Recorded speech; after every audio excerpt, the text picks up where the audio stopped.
Est-ce que vous avez remarqué que Groenland, c'est composé du mot Groen, du danois vert, et land pour terre? Eh oui, Groenland, ça veut dire terre verte.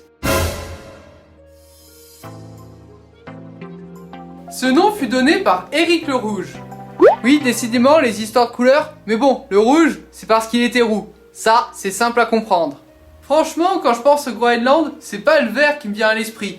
Whiteland, à la rigueur, ça serait mieux. Mais alors, comment expliquer ce choix? Le climat était-il différent? Des raisons politiques? Voyons ça maintenant.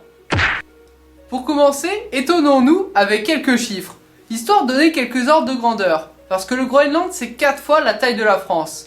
Et 80% du Groenland est recouvert de glace. Ou pour le dire autrement, 20% de l'île ne l'est pas. Mais attention, ce n'est pas parce qu'il y a des zones qui ne sont pas glacées qu'il faut s'imaginer des grandes forêts. Mais alors pourquoi, quand l'explorateur Éric le Rouge a fondé dans l'an 1000 sa première colonie au sud-ouest du Groenland, il a appelé cette terre comme ça? Alors ne voyez pas cet explorateur comme quelqu'un de converti à sa volonté d'explorer le monde, mais plutôt comme quelqu'un qui voulait fuir ses responsabilités. Parce qu'en fait, il était accusé de plusieurs meurtres. Et il a dû s'exiler au Groenland. Je ne pense pas que les gens l'aient suivi pour des raisons climatiques, car même s'il y a une période de réchauffement au Moyen-Âge, comme on peut le voir sur ce graphique, les températures, elles étaient quand même plus froides qu'aujourd'hui. Et le froid là-bas, ça n'est pas une légende. Bon après, c'est vrai qu'au sud-ouest, il y a quand même un climat qui est plus cool. Ouais, je vous jure, les températures, elles ne descendent pas en dessous des 10 degrés.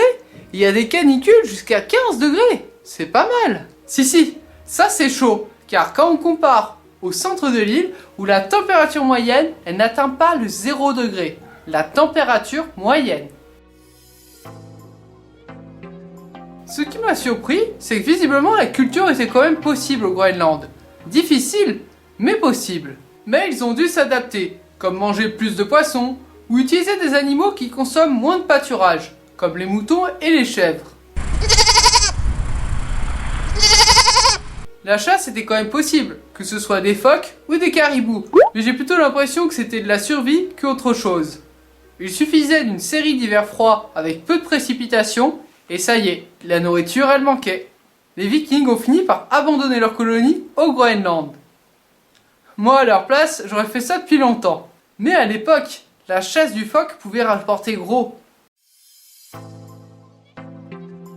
Au Moyen-Âge, les défenses de morse permettaient aux Groenlandais de les commercer et d'obtenir du fer et du bois qui provenaient d'Europe.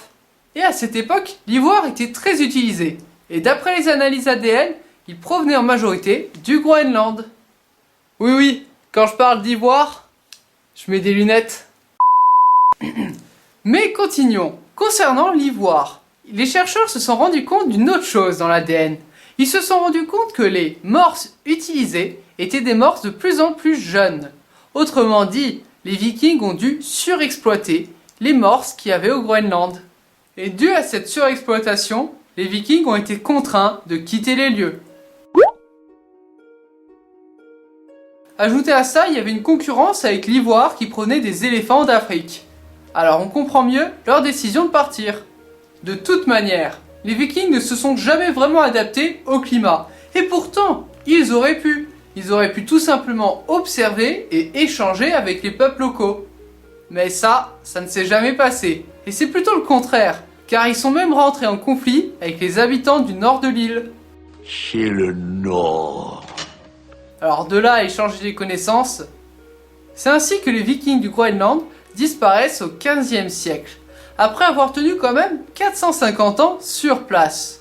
Mais revenons à notre question. Alors tout ça, ce n'est que mensonge? Pourquoi Groenland?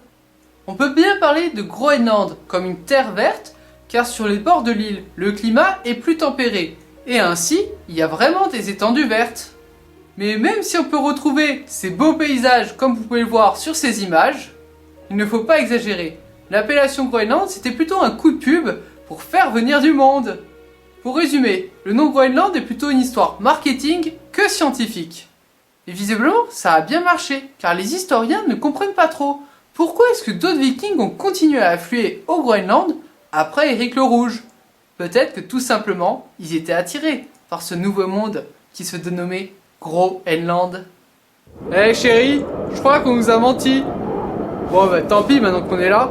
Sur ce, j'espère que cette vidéo vous aura plu. N'hésitez pas à le faire remarquer dans les commentaires et je vous dis à la prochaine.